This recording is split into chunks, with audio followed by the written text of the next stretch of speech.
O presidente do Banco Central e os 8 diretores da instituição são indicados pelo presidente da República. Eles precisam ser aprovados pela Comissão de Assuntos Econômicos do Senado depois de uma sabatina com os membros da comissão. Depois a indicação tem que receber o sim do plenário. Esse rito não muda com o projeto do senador Plínio Valério. A diferença é que, pela proposta, o presidente e toda a diretoria passam a ter mandato de 4 anos, permitida uma recondução. Os mandatos não coincidem com o mandato do presidente da República.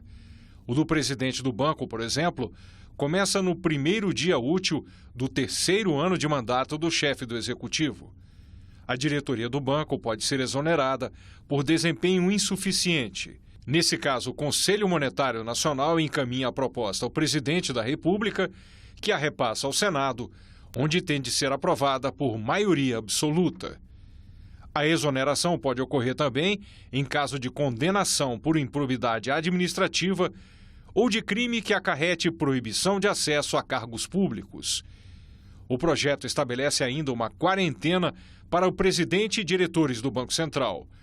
Eles não podem, durante 6 meses após o fim de seus mandatos, prestar serviço para pessoa física ou jurídica com as quais tenham mantido relacionamento relevante em razão do cargo. Os defensores da proposta dizem que, como a diretoria do Banco Central não poderia ser demitida por qualquer motivo, ela teria a autonomia para tomar as medidas necessárias ao controle da inflação, missão principal do banco. Os governantes tendem a pressionar o Banco Central a reduzir as taxas de juros e estimular o crescimento econômico no curto prazo, mesmo que isso resulte em maior inflação, instabilidade financeira e menor crescimento no longo prazo. Esse é um problema que ocorre no mundo inteiro, inclusive nos países desenvolvidos. Nos Estados Unidos, nos últimos meses, o presidente Donald Trump tem pressionado o Banco Central americano, o Fed, a reduzir as taxas de juros mais rapidamente. Em outros países, poderia gerar alguma crise financeira.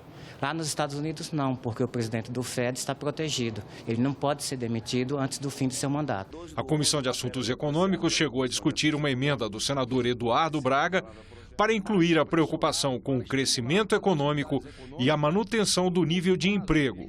A emenda acabou rejeitada. Mas outra emenda do senador Tasso Gereissati foi aprovada. Ela não altera a missão principal do banco, mas inclui a preocupação secundária com as flutuações da atividade econômica. Na verdade, isso já acontece de fato. De fato, isso já acontece. Nós estamos apenas oficializando e colocando como no projeto para que isso fique bem claro que o Banco Central não ignora essas eventuais flutuações.